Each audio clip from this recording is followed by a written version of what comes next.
subscribe to the channel and press the bell icon so that you will never miss any update.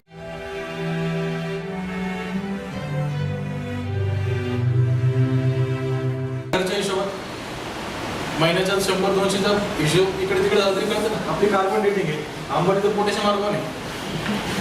म्हणजे look at the scale. इथं दिले पण त्यांनी की 4 लाख पेक्षा कमी असेल तर आपण त्याचा यूज करू शकत नाही. स्पेसिफिक दिले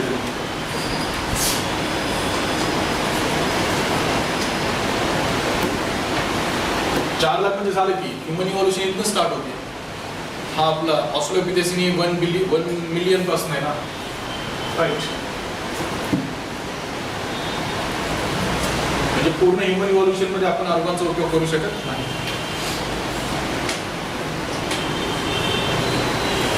त्याचा एकाच ठिकाणी उपयोग झाला आजपर्यंत. 4 लाखच्या जस्ट आधी काय जे 10 लाख थोडं मोठं आहे ना, 1 मिलियन. म्हणून आपण फक्त एकाच ह्युमन फॉसिल मध्ये तो यूज झाला. ती शेवटची लाईन दिली त्यांनी. Most famous one being the dating of robust Australopithecus skull found by Mary and Lewis in Moldova Gorge. हा एकच ठिकाणी जिथे त्याचा यूज झाला. That's it. बाकी कुठेच होणार नाही. Next is obsidian dating. काय ऑब्सिडियन डेटिंग?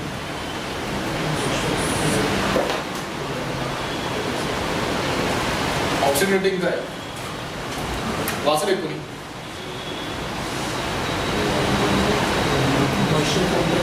कोणाला समजलं ऑब्सिडियन डेटिंग? येस, मॉइश्चर कंटेंटशी रिलेटेड गोष्टी. ऑब्सिडियन डेटिंग काय होतं? वोल्कॅनो असतो, वोल्कॅनो इरप्ट होत असतो, राईट.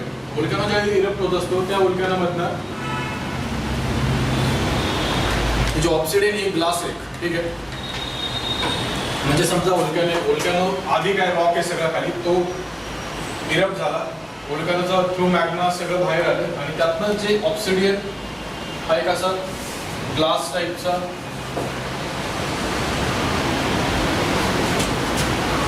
काय म्हणतो मटेरियल आहे. तर मग हे ज्यावेळी फर्स्ट टाइम एक्सपोज होतं एन्व्हायरमेंटला, हे आतापर्यंत कुठं होतं? हे दिस इज वोल्कॅनो समजा, आणि त्या वोल्कॅनोतनं एक असा ऑब्सिडियन मटेरियल बाहेर आले आणि त्याची हे जे सरफेस आहे now they are expose to environment. आणि एन्व्हायरमेंटला ज्यावेळी ते एक्सपोज होतात त्यावेळी त्यांच्यामध्ये एन्व्हायरमेंटमध्ये मॉइश्चर असतं, माहिती आहे ना? मॉइश्चर म्हणजे काय? मॉइश्चर म्हणजे काय? H2O, माहिती ना? H2O इज सगळ्यात जास्त ग्रीन हाऊस इफेक्ट कोणामुळे असतो? 40% of green house effect is because of water vapour. तर that is nothing but moisture. तर हे जे मॉइश्चर आहे एकदा हा अर्थच्या क्रस्टमधनं बाहेर आला आणि एक्सपोज झाला एन्व्हायरमेंटला, त्यानंतर याची एक कॅरेक्टरिस्टिक आहे, टेंडन्सी आहे, त्या टेंडन्सीज टू ॲब्झॉर्ब मॉइश्चर. आणि मग ते मॉइश्चर ॲब्झॉर्ब करत करत, म्हणजे आता समजा बाहेरनं मॉइश्चर ॲब्झॉर्ब करणार तो अशा, मग ते किती खोलपर्यंत ॲब्झॉर्ब झालं, जितका ओल्ड तितका तो आतमध्ये पेनिट्रेट करणार या टाइप्स. आणि जितका तो रिसेंट आहे तितका फक्त वरचीच लेवल मध्ये मॉइश्चर असणार, आतमध्ये मॉइश्चर नसणार आहे.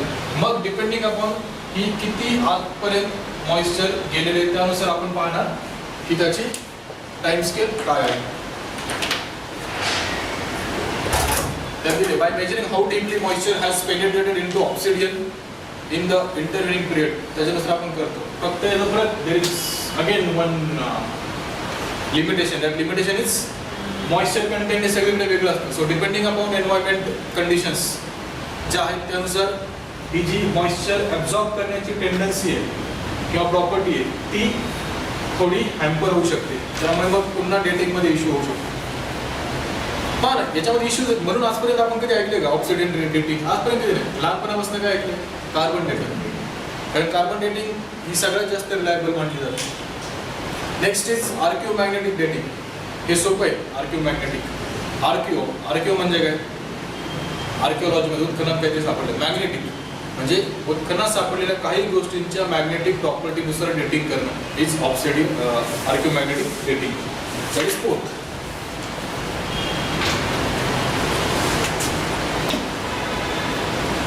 आर्किओमॅग्नेटिक खूप चांगले. आर्क्युमॅग्नेटिक डेटिंग म्हणजे काय होतं याच्यामध्ये, ज्यावेळी एखादी गोष्ट हिट केली जाते, ते आपण पाहिलं असेल लहानपणी. समजा ही एक वीट आहे,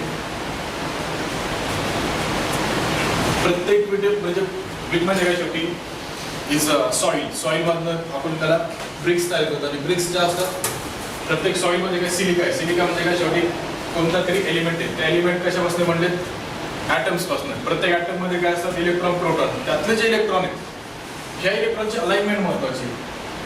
प्रत्येक सगळ्यांना माहिती इलेक्ट्रॉनची अलाइनमेंट ही कॉन्स्टंट नसते. काही इलेक्ट्रॉन्स इकडे आहेत, काही इकडे आहेत, काही इकडे आहेत, काही इकडे, कसे पण असतात. त्यांना काय असं घेणे देणं नाही. हे नॉर्मल इलेक्ट्रॉनची मांडणी अशी असते. पण ज्यावेळी त्याला आपण हिट करतो त्यावेळी हे सगळे इलेक्ट्रॉन अनस्टेबल होतात, आणि ते अनस्टेबल झाल्यानंतर ते अर्थच्या मॅग्नेटिक फील्डनुसार, समजा this is north, this is south, मग ते अर्थच्या मॅग्नेटिक काय म्हणतात पोलनुसार, फील्डनुसार ते रिअलाइन होतात. कारण ते अनस्टेबल झाले आणि आता अर्थच्या मॅग्नेटिक फील्डनुसार ते रिअलाइन होणार. ते नॉर्थ साऊथ असल्यामुळे ते सगळे असेच असे अलाइन झाले.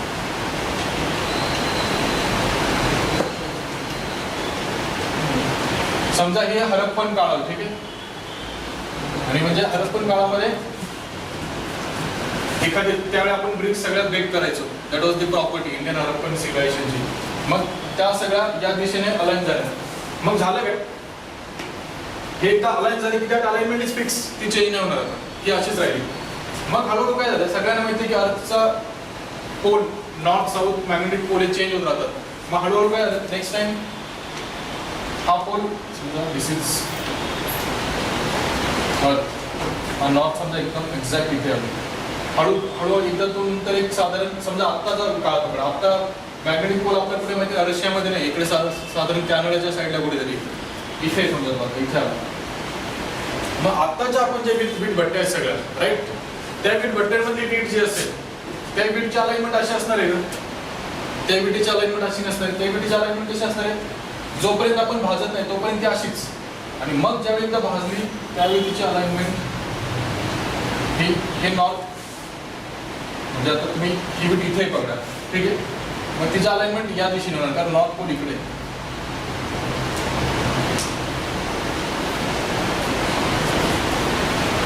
आता कसं म्हणजे शोधायचं कसं, आपल्याला हे माहिती की ही जी अलाइनमेंट आहे, म्हणजे ही जी नॉर्थचा जो चेंज होणारी पोझिशन आहे, ही चेंज होणारी पोझिशनचं स्पीड आपल्याला माहिती आहे की ती कोणत्या स्पीडने चेंज बदलते. त्या स्पीडनुसार आपण हे कन्फर्म करू शकतो की या अलाइनमेंटमध्ये आणि या अलाइनमेंटमध्ये किती वर्षाचा फरक आहे. Simple, that is absolutely. We know the speed की इंडिया अर्थचं मॅग्नेटिक फील्ड जे आहे त्याच्यामध्ये होणारा जो चेंज आहे त्याचा आपल्याला स्पीड माहिती. त्या स्पीडनुसार आपण या अलाइनमेंटला किती वर्ष झाले असतील ते काढू शकतो. काही इश्यू समजलं सगळ्यांना. That is archaeomagnetic dating.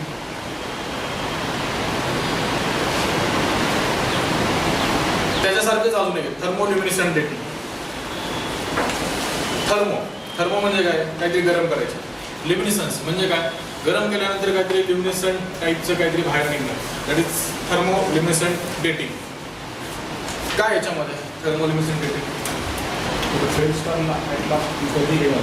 काय काय फेल्डस्पार जो आहे तो फ्लोरोसेंट जातात ते आपण तसं आहे. त्यात इंडस सिव्हिलायझेशन त्यात कसं काय ल्युमिनेसेंट रेटिंगनुसार आपण त्यात नवीन मध्ये काढून इंडस व्हॅली सिव्हिलायझेशन. हा बरोबर, पण तेच बरं. मेकॅनिझम काय, मेकॅनिझम तसं नाही. आपण हे जे पाहिलं होतं ना त्याचं मेकॅनिझम थोडं याच्यासारखं आहे, ऑब्सिडियन डेटिंग सारखं. फक्त एक त्याच्यात चेंज आहे की म्हणजे ते हे आणि याचकडं कॉम्बिनेशन आहे. समजा इंडस व्हॅली सिव्हिलायझेशन आहे आणि इंडस व्हॅली सिव्हिलायझेशनमध्ये पॉट बनवले, ठीक आहे. हे पॉट ज्यावेळी बनवतो आपण, ते पॉट बनवल्यानंतर स्टार्टिंगला काय होतं माहिती आहे का, हीट केल्यानंतर यामध्ये जे काही सगळी हे झिरो लेवलला येऊन जातं, आपण त्याला झिरो बजेटिंग म्हणतो ना, त्या टाईपचे की हे आता नॉर्मल एकदम हीट केलं आणि आता हे pot is ready to absorb energy. मग हे pot over a period of time environment मधनं एनर्जी ॲब्झॉर्ब करत असतं आणि ती एनर्जी ॲब्झॉर्ब करण्याची टोटल क्वांटिटी ही त्या टाइमवर डिपेंड असते. जितका जास्त टाइम तितकी जास्त एनर्जी ॲब्झॉर्ब केली असते. ठीक आहे. समजा त्याने मागच्या 2000 वर्षामध्ये एवढी एनर्जी ॲब्झॉर्ब केली. आता त्याने किती एनर्जी ॲब्झॉर्ब केली हे आपल्याला कसं कळणार? हे कळण्यासाठी आपल्याला पुन्हा रिहीट करायचं. त्याला पुन्हा रिहीट केल्यानंतर ते काय करतं, आहे ती एनर्जी रिलीज करतं, सगळ्याच्या सगळी एनर्जी. आणि मग किती एनर्जी रिलीज केली, समजा दिस इज टोटली 100% समजा टोटल याचं, आणि त्याच्यामध्ये त्यांनी 20% एनर्जी म्हणजे टोटल कॅपॅसिटी 100% आणि 20% एनर्जी रिलीज केली. तर मग 20% वर आपण ठरवायचं की किती वेळ झाला असेल त्या भांड्याला, पर्टिक्युलर पॉटला. So this is the mechanism.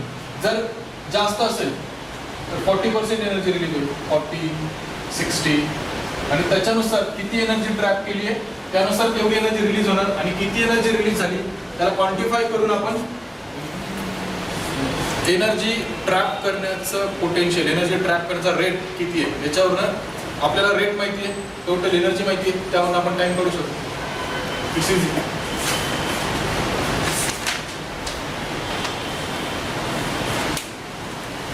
थर्मोल्युमिनेशन.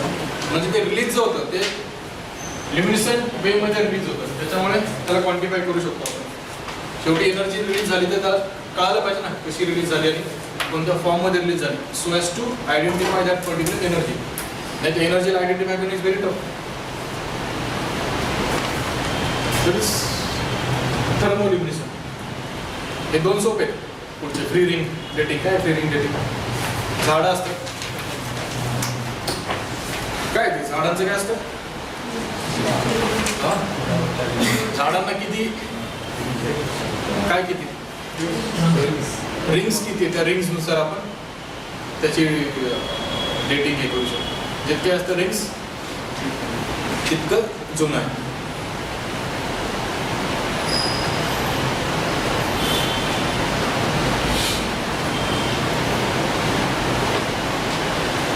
ठीक आहे. त्याच्यात काय नाही. Last is VARD, valve dating.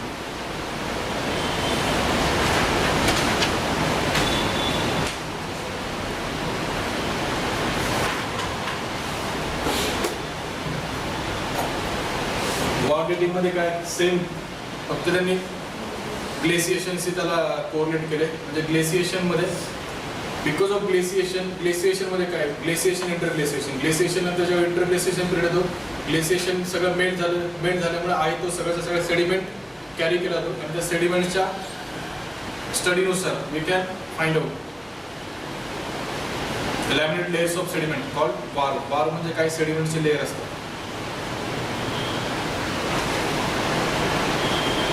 That is more like खरं तर स्ट्रॅटिग्राफी.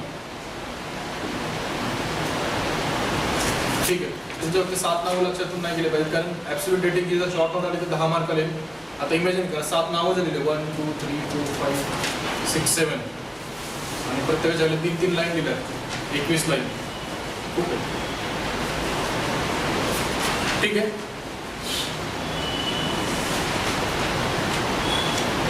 काही प्रॉब्लेम होणार ना, एकदा नावं म्हणून म्हणा बरं सगळं. पहिले रिलेटिव्ह डेटिंग मध्ये 4 आहे. First is, second is, third is animal remains, fifth is plant, fourth, fifth is nitrogen आणि क्लोरीन. ॲब्झॉर्ब काय होतं, रिलीज काय होतं, ॲब्झॉर्ब काय होतं आणि नायट्रोजन. ॲब्सोल्यूट मध्ये किती, फर्स्ट त्याचा हाफ लाईफ किती आहे, सेकंड इज बरं रेडिओ कार्बन कोणी शोधली, अर्नॉल्ड अँड लिबी. नंतर पोटॅशियमचा हाफ लाईफ किती आहे, 1.3. आणि किती वर्ष नंतर त्याला यूज नाही होऊ शकत, 4 लाखच्या आधीसाठी त्याला यूज करू शकत नाही. कोणती फेमस फॉसिल आपण शोधली, ऑस्ट्रेलोपिथेसिस कुणी शोधली, मेरी अँड लुईस. ऑब्सिडियन हा सबस्टन्स कुठनं बाहेर येतो? व्होल्कॅनोमधनं. तो काय ऍब्झॉर्ब करतो? त्याच्यावर कशाचा इम्पॅक्ट होऊ शकतो? एन्व्हायरमेंट. नेक्स्ट आर्किओमॅग्नेटिक. याच्यामध्ये सगळ्यात आधी काय होतं? आपण इलेक्ट्रॉन्स कसे असतात? रॅन्डम असतात. हिट केल्यानंतर काय होतात? कशाच्या लाईन होतात? अर्थच्या मॅग्नेटिक फील्डशी. अर्थचं मॅग्नेटिक फील्ड स्टेबल आहे की चेंज होत राहतात? मग त्या चेंजचं स्पीड आपल्याला माहिती आहे, त्यानुसार आपण अलाइनमेंट आणि त्याला कोरिलेट करून डेटिंग करू शकतो. Next is thermoluminescent. याच्यामध्ये काय होतं? जे हिटेड मटेरियल असतात ते काय, त्यांची टेंडन्सी काय असते? एनर्जी काय करतात? ट्रॅप करतात. त्याला पुन्हा रिहीट केल्यानंतर काय होतं? ते एनर्जी काय करतात? रिलीज. मग त्या एनर्जीला क्वांटिफाय करून आपण डेट शोधू शकतो. नंतर शेवटी फ्री रिंग डेटिंग. त्याच्यात काय असतं? झाडं असतं. झाडांना काय असतं? काय? रिंग्स. त्या रिंग्स जितके जास्त तितकी त्याची ओल्डर. आणि वार म्हणजे काय? सेडिमेंट्स. कशामुळे झाले असतात सेडिमेंट्स? ते ग्लेसिएशन मध्ये. आणि मग नवीन जे फाईन ग्रेड असतात ते वर असतात आणि जे कोर्स असतात ते खाली असतात. आता पुढचा जो चॅप्टर आहे पेज नंबर 37 पासून 37, 37, 38, 39, 40, 41, 42, 43, 44, 45, 46, 47, 48, 49, 50. किती पर्यंत? 60. खूप सोपे आहे. म्हणजे मी ज्यावेळी स्टार्टिंगला वाचतो त्यावेळी आमच्याकडे प्रत्येक झालं होतं.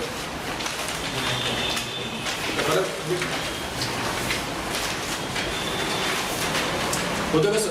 अल्ट्रा डिटेल्सच्या नादामध्ये आपण जो व्ह्यू आहे तोच निसटून जातो. मग आपलं त्या ओल्ड विनच्या डिटेलमध्ये जाता जाता असं होतं की ओल्ड विन नक्की होमो इरेक्टसच्या काळात होतं, ऑस्ट्रेलोपिथेकसच्या काळात होतं का, निअँडरथलला होतं का,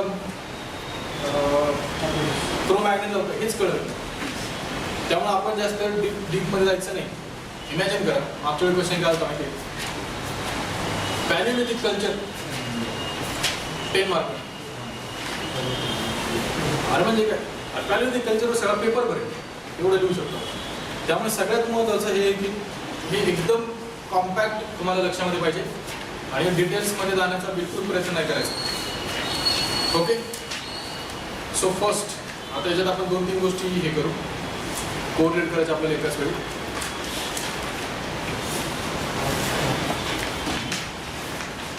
फक्त एक करू नका.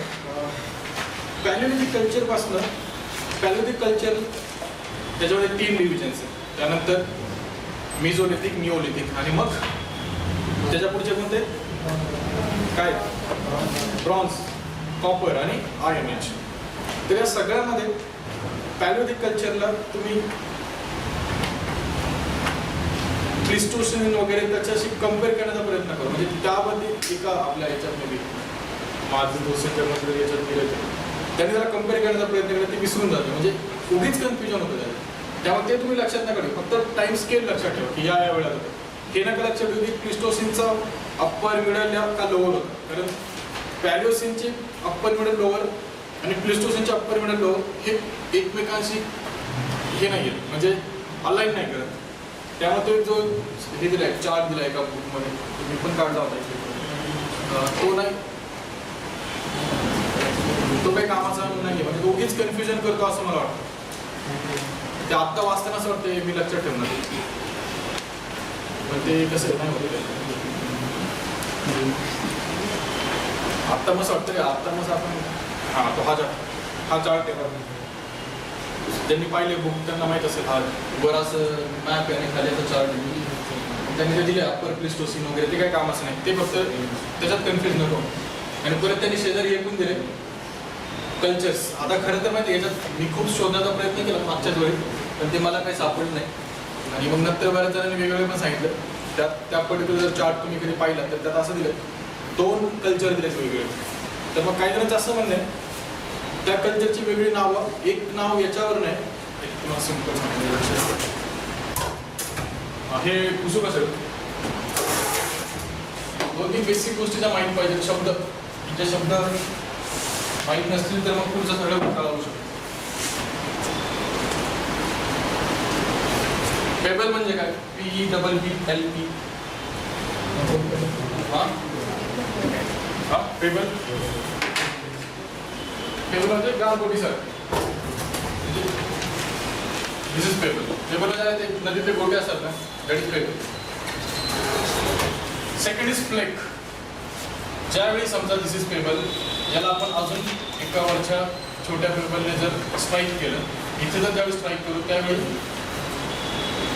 हा छिलका उडतो. दॅट छिलका इज कॉल्ड एज फ्लेक. आणि जो उरलेला पार्ट आहे दॅट इज कॉल्ड एज, त्याला प्रॉपर दिस इज पेबल, सगळं जे आहे त्याला पेबल म्हणतो, त्याला पण पेबल म्हणतो. ठीक आहे. दिस इज कॉल्ड एज कोर. हे 3 शब्द तुमच्या चांगले लक्षात पाहिजे. मग काय, बऱ्याच जणांचं असं म्हणजे हे तुमच्या वरच्या नॉलेजसाठी की फ्लेक नुसार जर ते कल्चर जर तुम्ही डिफाईन केलं असेल तर त्याची नावं वेगळी आहेत आणि टर्मिनॉलॉजीज डिफरंट आहे त्या कल्चरच्या, आणि कोरनुसार टर्मिनॉलॉजी डिफरंट आहे. असं त्यातनं अपियर होत आहे. But I am not sure की जे व्हॅल्यू ते कल्चर त्या बुकमध्ये दिले.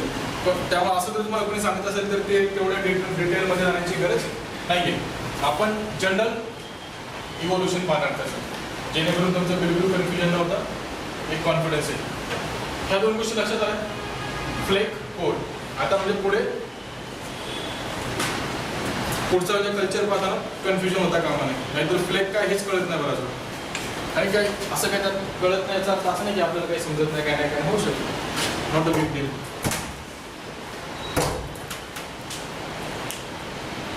ते टाईमनुसार केले सगळ्यात जुने जे ते कोर, मग फ्लेक आणि मग ब्लेड. नाही ते कसं आहे माहिती आहे, ते तू म्हटलं तर तसं पण म्हणू शकतो. त्यामुळे पाऊस पडे ते कसं त्यांनी कसं तू जे म्हणतो त्याला त्यांनी कसं केलं ते की आधी काय झालं की आधी त्यांना कोरचा उपयोग केला त्यांनी. कारण हे ह्युमन बिंगच्या इव्होल्युशनमध्ये पण तुम्हाला माहित असेल की प्रिसिजन ग्रीप जी आहे, फ्लेक म्हणजे अशी छोटी असते. ठीक आहे. तर ती छोटी गोष्ट पकडण्यासाठी तुमची प्रिसिजन ग्रीप तेवढी भारी पाहिजे. आणि core is like this hand x, म्हणजे हाताने असं पकडणं. दिस ग्रीप ही खूप आधीच आपल्या इव्हॉल्व झाली, कारण थंब अपोज खूप लवकर झाला होता. पण ही जी प्रिसिजन ग्रीप आहे ती यायला वेळ लागला. त्यामुळे आपण आपल्या ॲनाटॉमिकल चेंजेसनुसार सगळ्यात आधी हँडॅक्स पकडली आणि नंतर शेवटी कल्चर हे क्रूडपासनं मोर फाईन आणि स्पेशलाइज हळूहळू होत असतं. त्यामुळे मग नंतर आधी flake was a byproduct, नंतर कळलं की अरे बाय प्रोडक्टच भारी आहे. समजतंय? म्हणजे हे बाय प्रोडक्ट नंतर इन इटसेल्फ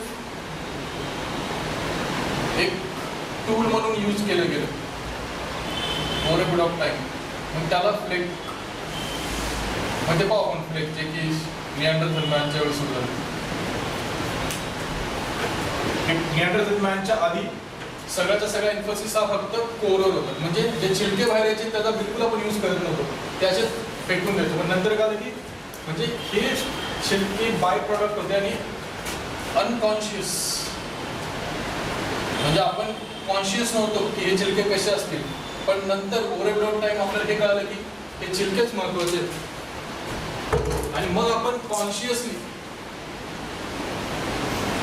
या फ्लेकचा साईज अँड शेप डिटरमाइन करायला लागलो. ते Neanderthal. and that particular technology is called as Mousterian. ते पाहू आपण हे काय काय. तर इन जनरल फक्त 2 गोष्टी लक्षात ठेवा. पेबल म्हणजे गारगोटी असते, गारगोटीमध्ये वर्ण जर मारली दुसरी गारगोटी एक छिलकं निघतं थोडासा फ्लेक, आणि इकडनं एक फ्लेक म्हणजे असं. म्हणजे कळालं तो पर्टिक्युलर ही पेबल कशी होणार आणि असं. आणि मग याने जे ना हा जो धारदार शार्पन पार्ट आहे त्याचा उपयोग मग व्हेरियस कामांसाठी केला जाणार. मग तो कटिंग पासून काय म्हणतात चॉपिंग, देन स्किन काढण्यासाठी, स्किन रिमूव्हल, या सगळ्या गोष्टींसाठी. आणि मग हळूहळू या पर्टिक्युलर गोष्टीला शेप देत गेले आणि त्याच्याकडे पुढचे कल्चरची नाव आहेत. हे फक्त तुमच्या लक्षात पाहिजे. म्हणजे काय आपण पाहणार आहे बेसिक करायचं सुरू पहिल्यापासून. First is पॅलिओलिथिक.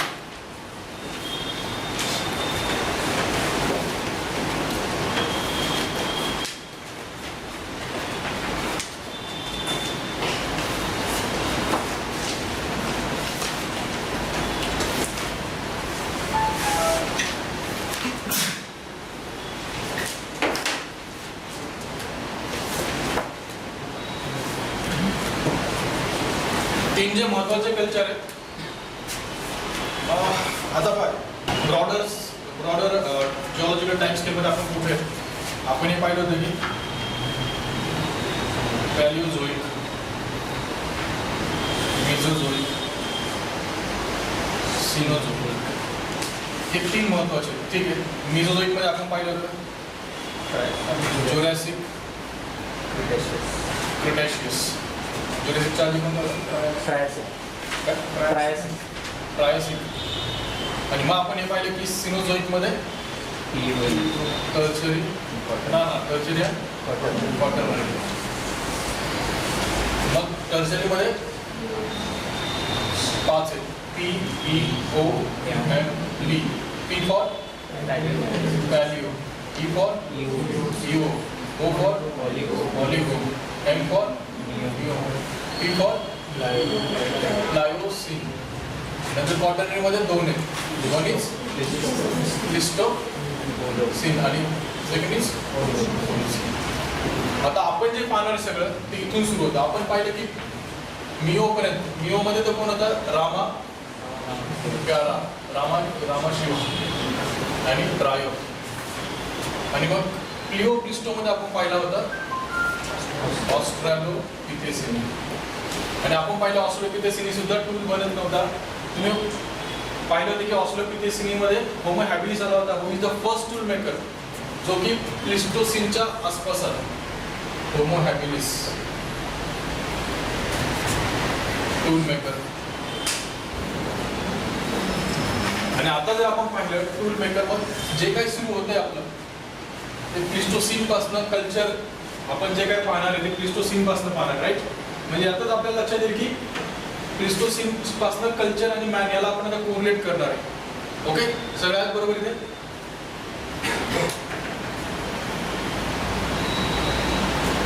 तुम्हाला काही कन्फ्युजन?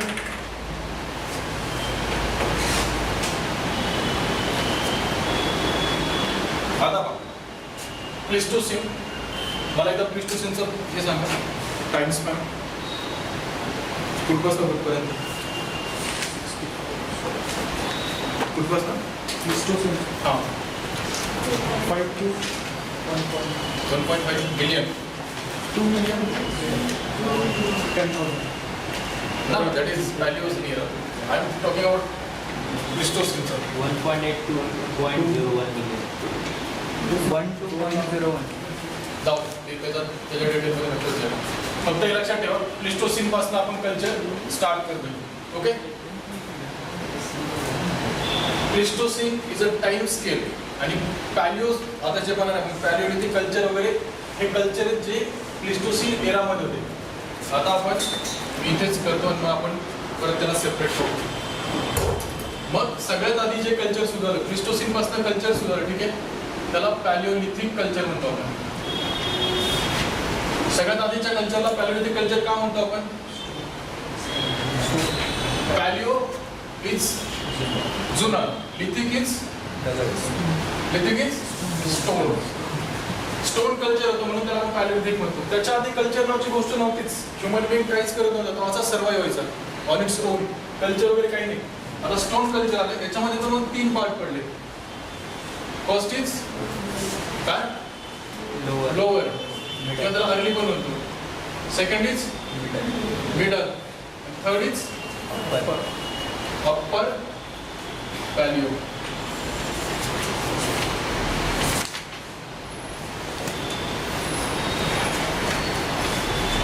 आणि आता आपण जे पॅलिओलिथिक कल्चर पाहणार आहे पॅलिओलिथिक कल्चरचा जो टाइम स्पॅन आहे तो टाइम स्पॅन हा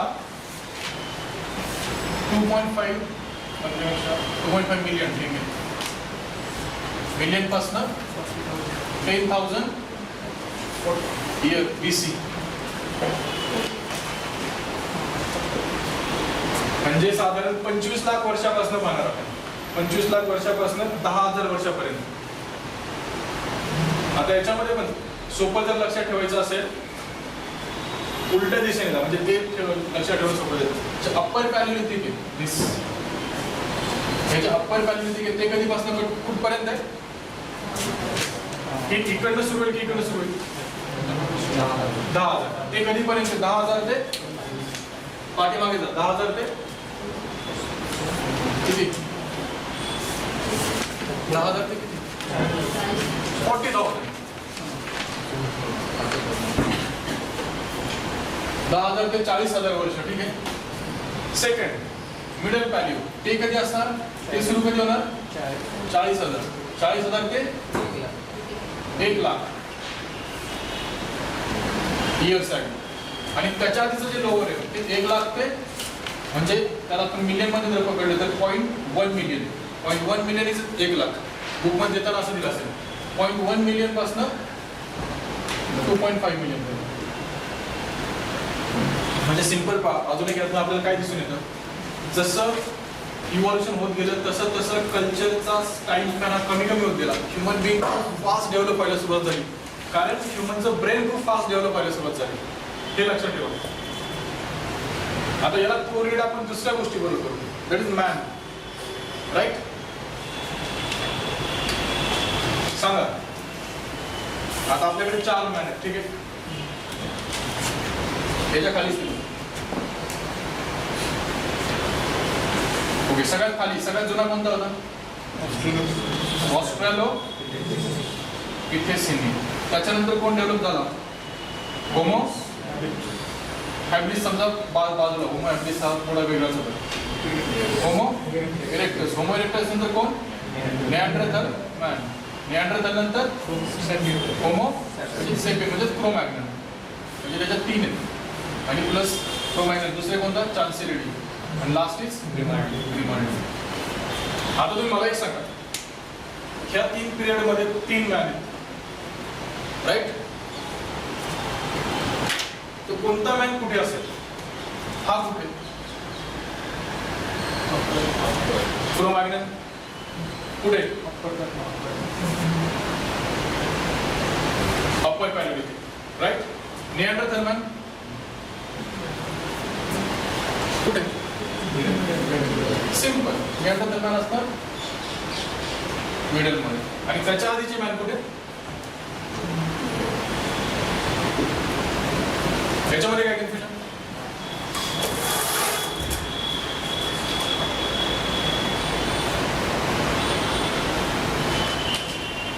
म्हणजे तिन्ही गोष्टी कोरिलेट आपण करण्याचा प्रयत्न करतो. म्हणजे बेसिक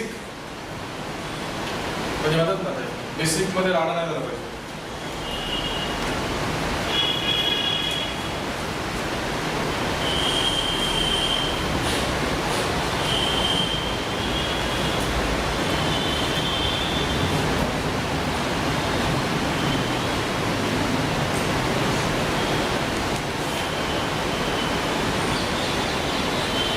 इथपर्यंत झालं. आता हे जे अप्पर पॅलिओ आहे ना ते सोपं आहे. मिडल पॅलिओ पण सोपं आहे. हे जे लोअर पॅलिओ आहे ना, म्हणजे जिथे सुरुवात झाली जिथनं क्रूड पासनं, म्हणजे दिस इज व्हेरी फाईन. हे थोडं त्याचं क्रूड आहे, हे एकदम क्रूड आहे आणि याच्यामध्ये थोडं कन्फ्युजन होण्याची शक्यता असते. ते आता आपण बघू. फर्स्ट मी इकडचं एक पुस्तक होतं काय, हे पुस्तक करेल.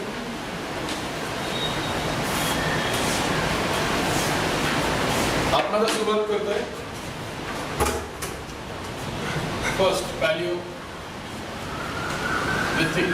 त्याच्यामध्ये पण लोअर पॅलिओलिथिक जो सुरू होतो साधारण 2.5 मिलियन पासून कुठपर्यंत? 1 लाख इयर्स. 0.1 मिलियन किंवा 1,00,000. ही छोटी गोष्ट आहे पण बऱ्याच वेळा कन्फ्युजन होतं. 1 मिलियन म्हणजे किती कोटी?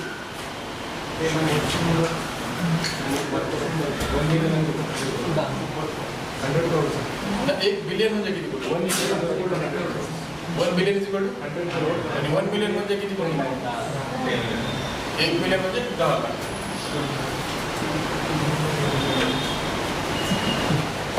पहिलं तुमच्या लक्षात आलं पाहिजे पॅलिओलिथिक मध्ये लोअर पॅलिओलिथिक आहे. लोअर पॅलिओलिथिक मध्ये 2.5. आता ते बाकीचं घेत आहे लोअर मिडल अप्पर. परत कंपॅरिझन सोबत म्हणून बाकी काही. आता आपण सगळ्यात स्टार्टिंगला जो मॅन पाहिला होता होमो इरेक्टस, ठीक आहे. होमो इरेक्टस मध्ये पाहिलं होतं. होमो इरेक्टस मध्ये एक साईट होती. कोणती होती ती? ओल्डोविन गॉर्ज. तर सगळ्यात पहिलं ओल्डोविन गॉर्जला तिथे फॉसिल सापडलं आणि त्याचबरोबर आपल्याला तिथे काय सापडले होते? आर्टिफॅक्ट सापडले होते. त्या आर्टिफॅक्ट्सनुसार आपण फर्स्ट जे कल्चरमध्ये टूल मेकिंग जी स्टार्ट झाली ती ओल्डोवियन तिथे सापडली होती. त्यामध्ये आपण ओल्डोवियन कल्चर बनवलं. आता हे खूप सोपं होतं. आपण जे मगाशी पाहिलं होतं कसं, म्हणजे दगडापासून जर बनवायचं झालं तर आपण काय लगेच ते काय ठोकणार आहे का? काय जसे आजकाल दगड वगैरे घडवतात असे काय घडवता नाही का? सिंपल काय होतं, एक पेबल सापडलं. दिस इज कॉल्ड पेबल. सगळ्यात आधी काय, सगळ्यात फर्स्ट ह्युमन बीने काय केलं असेल? दिस इज पेबल. एक गोटा सापडला त्याला, राईट. आणि आपण जे मगाशी पाहिलं काय केलं त्याने? काय केलं? अजून एक दगड घेतला, त्या दगडाने याच्यावर स्ट्राईक केलं. ते स्ट्राईक केल्यानंतर एक फ्लेम बाजूला आणि त्यापासून जे तयार झालं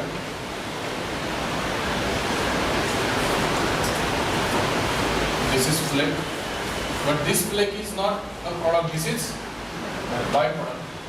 human being was more concern about this and not this. हे असेच पडायचे. This is called as core. आणि या पर्टिक्युलर इन्स्ट्रुमेंटला म्हणायचे चॉपर. याला चॉपर यामुळे म्हणायचे कारण याला फक्त युनिफेशियल फ्लेक आहे. एकाच साईडने त्याची फ्लेक काढली. म्हणजे ॲपलचं नाही दिसत का जसं सेम ॲपलच्या म्हणजे फक्त एक हे पकडा आणि ॲपलची जशी एक स्लाइस काढली असते ना ॲपलचं product, same that is chopper. So this is very first Oldowan culture. Page number जर तुम्ही 38 वर गेले, 38 वर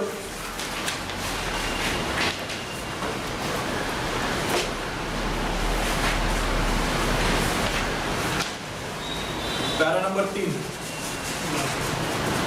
त्याच्यात काय लिहिलं? Earliest stone tools have been group together in Oldowan tradition. बस ओल्डोवियन ट्रॅडिशन शब्द विसरता कामा नये. तेवढा शब्द फक्त एकदम पाठच करून टाका, ठीक आहे. का त्याला का म्हणतात? कारण ते ओल्डोवियन गॉर्जमध्ये सापडले. त्याच्याच खालची लाईन आणि त्याच्या खालची लाईन नक्की काय केलं त्यांनी त्याच्यात? These tools were made by striking one pebble against another rock to knock off enough flake to form single grooved edge. This is nothing but single grooved edge. ठीक आहे. हे 3 शब्द महत्त्वाचे आणि 3 लाईन त्या.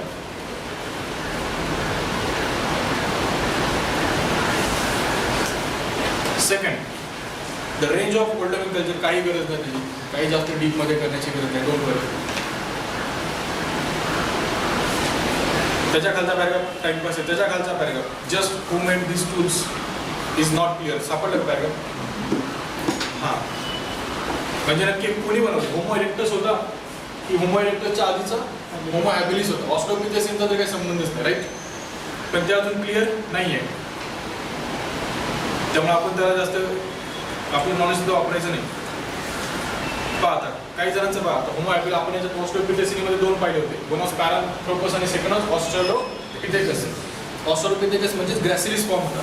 आता जर याच्यातली शेवटची लाईन जर पाहिली तुम्ही ह्या पॅराची, तर त्याच्यात काय सांगते की ग्रॅसिलिसच्या काही स्पीसीज होत्या ज्यांनी तयार केलं असेल, may be, but not sure.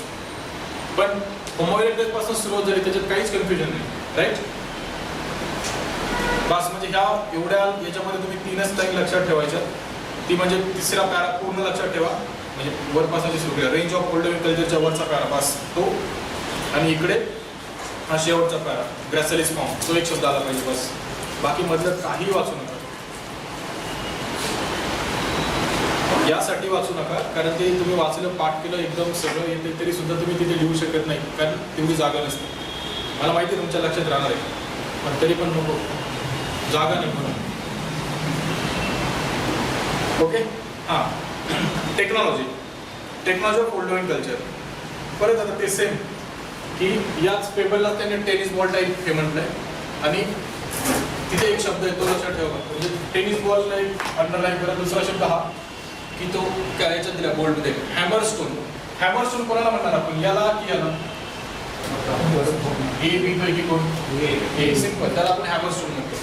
आणि ही जी मेथड आहे, या मेथडनी या हॅमर स्टोनला याच्यावर स्ट्राईक करायचं, या मेथडला काय म्हणतो आपण? परकशन.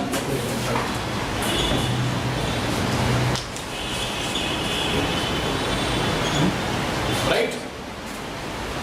किंवा त्याला म्हणजे परकशन म्हणजे परकशन फ्लेकिंग. तो एक शब्द तुमच्या लक्षात पाहिजे.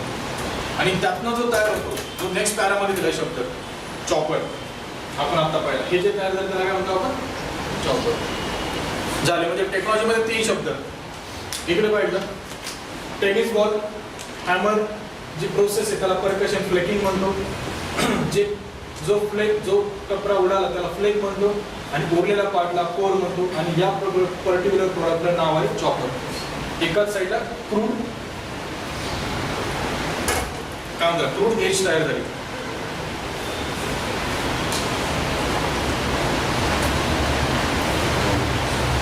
ठीक आहे, एवढंच याच्यामध्ये गरजेचं आहे. बाकी तुमचं सगळा टाइमपास आहे. 39 पेज नंबर काही वाचायची गरज नाही. Page number 40.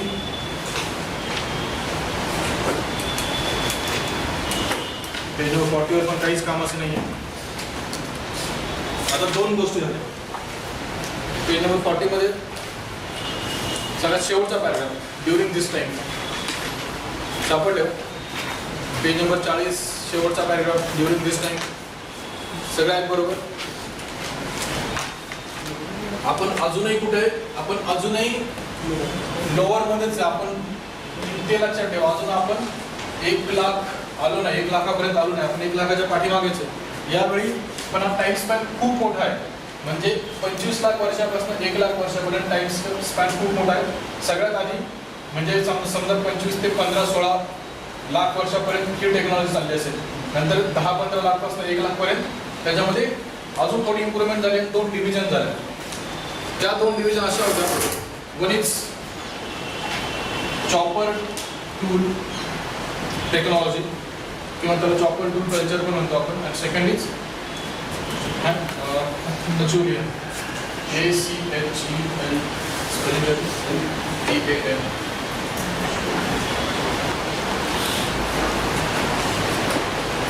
आणि हे 2 कल्चर आहेत, ते कशानुसार कल्चर हे झाले, डिफरन्शिएट झाले? त्यांच्या लोकेशननुसार, जिओग्राफिकल डिस्ट्रीब्युशननुसार. तर जिओग्राफिकल डिस्ट्रीब्युशन कसं होतं? हे जे चॉपर टूल कल्चर आहे ते आहे नॉर्थ टू हिमालयस.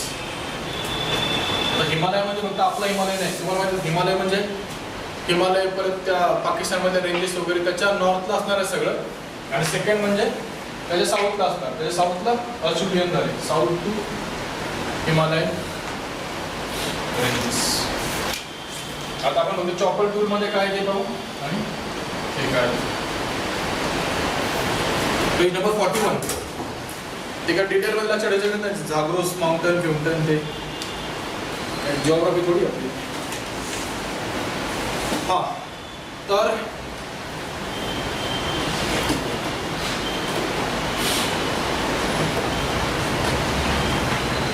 आता अचुलियन, ACHELEAN, त्याच्यामध्ये ते कुठे आहे? South to Himalaya ranges.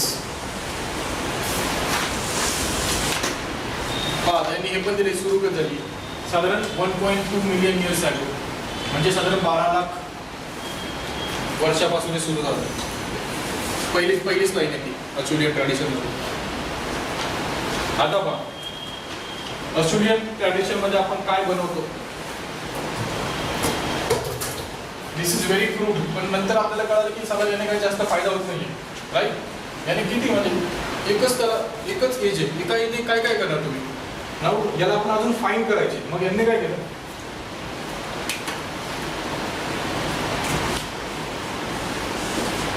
हा असा होता सगळ्यात आधी काय, फर्स्ट इज दिस, म्हणजे हे तेवढं काढून टाकले. पण याने पण आपल्याला कळलं की दिस इज नॉट इनफ. मग याच्यावर नेक्स्ट स्टेज केली. ती नेक्स्ट स्टेज करा ही आहे चॉपर टूल टेक्नॉलॉजीमध्ये. ती इथे दाखवतो, मग पुढचं सांगतो तुम्हाला. That is chopping tool.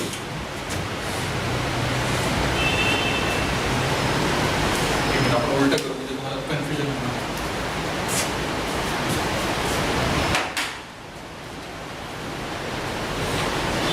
Chopper. When आणि चॉपिंग टूल. चॉपिंग टूल ह्या चॉपर टूल टेक्नॉलॉजीमध्ये या दोन्ही पण गोष्टी आहेत, चॉपर आणि चॉपिंग टूल. याच्यामध्ये काय झालं, फर्स्ट दिस वॉज पेबल. पेबलचा वर आपण हॅमरने एक फ्लेक काढला, ते असं झालं, this is called age chopper. मग नंतर काय केलं आपण, अजून एक फ्लेक मारलं, अजून एक हॅमर ने स्ट्राईक केलं आणि हा एक पार्ट काढला, राईट. मग त्याला म्हणतो आपण chopping. This is chopping tool. पण जर तुम्ही, मी पलीकडचं पुसू का, हे तुमच्या अंडरस्टँडिंगसाठी. पण जर याची डायग्राम जर काढायची राहिली तर ती डायग्राम थोडी बुकमध्ये जी दिली ती डायग्राम थोडी अशी आहे.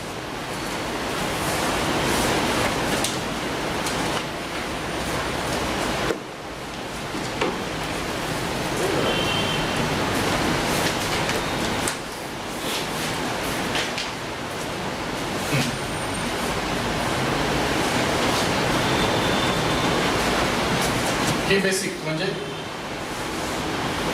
तुमच्या अंडरस्टँडिंगसाठी. पण जर डायग्राम तरी ते दाखवताना असला का, आणि चॉपिंग टूलचे डायग्राम दाखवताना त्यांनी डायग्राम अशी काढली.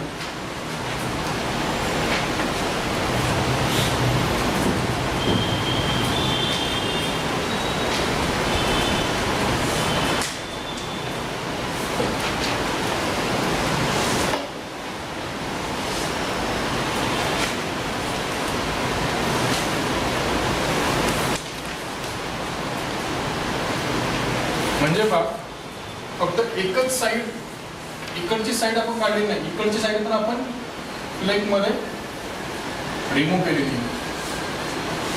त्यामुळे दिस इज चॉपिंग टूल.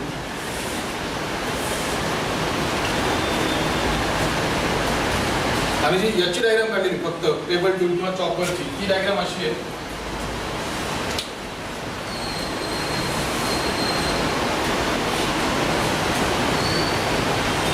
म्हणजे खरोखरचे सापडलेले आहेत.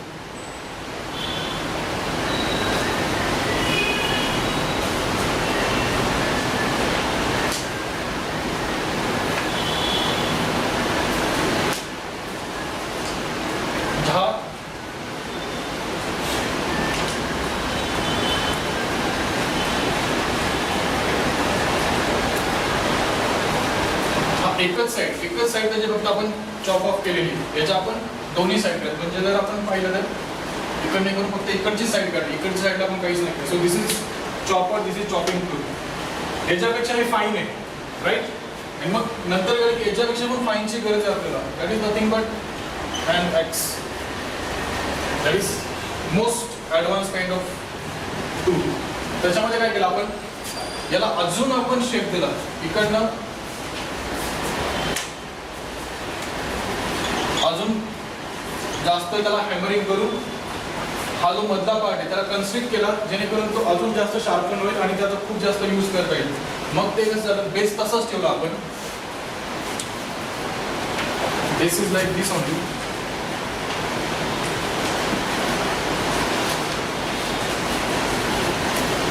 पण हा जो मधला पार्ट होता तो आपण मोर शार्पन केला.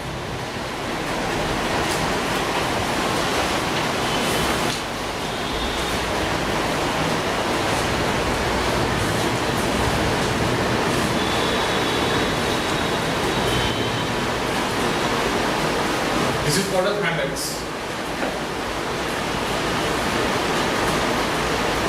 हात पुरट अष्टवेगी मानव चौथीला असताना शिकायचं. म्हणजे पहा की chopper, chopping tool, hand axe प्रत्येक स्टेजला इव्हॉल्युशन होते. प्रत्येक स्टेजला त्या पर्टिक्युलर टूलचं मोर अँड मोर ॲडव्हान्समेंट होत चालली. म्हणजे तुमचं ऑस्ट्रेलियन कल्चरमध्ये ही डायग्राम आली पाहिजे. म्हणजे स्पेसिफिक लोअर पॅलिओलिथिक कल्चर आलं तर या 3 डायग्राम आल्या पाहिजेत. तसेच ओल्ड वन लॉर्ज त्याच्यामध्ये हे आलं पाहिजे दिस पर्टिक्युलर. त्यानंतर त्याचे 2 टाईप झाले, चॉपर टूल आणि ऑस्ट्रेलियन. चॉपर टूलमध्ये 1-2 डायग्राम आणि ऑस्ट्रेलियनमध्ये ही डायग्राम आली पाहिजे. आणि त्याच्यामध्ये तुम्हाला लॉजिक सांगता आलं पाहिजे की हे अशा पद्धतीने इव्हॉल्व झाले. नाहीतर मग आपण नुसतं ऐकलं जातं चॉपर टूल, हँड ॲक्स. हँड ॲक्स आधी येते, चॉपर टूल नंतर येतं, चॉपर अजून नंतर येतो. तसं नाही झालं पाहिजे.